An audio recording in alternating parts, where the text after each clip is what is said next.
moindres et pas les autres. Thank you. Monsieur Bernard Monod, pour the non-script.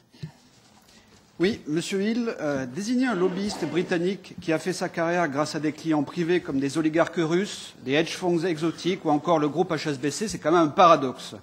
Il y a mieux pour faire plier la City sur les dossiers de régulation et moraliser les marchés de capitaux. Les membres de la Commission européenne sont supposés offrir toutes les garanties d'indépendance. Vous nous avez déclaré tout à l'heure qu'il n'y a plus aucun conflit d'intérêts. Pourtant, votre nom est souvent associé à des intérêts privés, comme l'affaire Tesco, par exemple. De plus, ce n'est qu'en juillet que vous vendez vos parts dans un cabinet de lobbying travaillant, notamment pour l'industrie bancaire.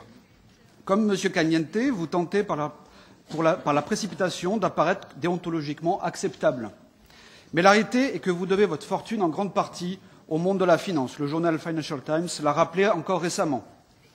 Quelle est donc votre éthique, Monsieur Hill, vous qui avez fait l'aller-retour entre l'administration et le lobbying depuis 25 ans?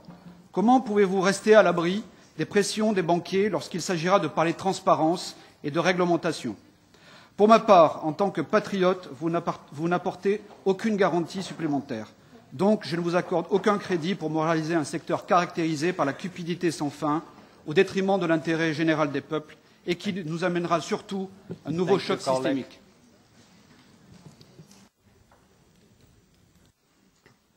Well, obviously, Je suis désolée que ce soit le point de vue que vous défendiez et qui ne correspond pas à mon expérience. J'ai évoqué les raisons pour lesquelles je suis revenue du secteur privé au gouvernement britannique. Je ne m'y attendais pas.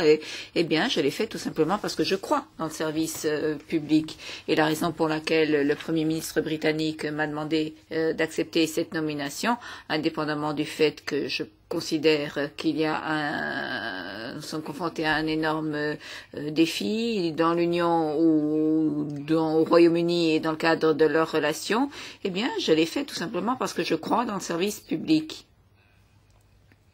Il n'y a aucun conflit d'intérêts, aucunement, avec ce que j'ai réalisé dans ma vie précédente.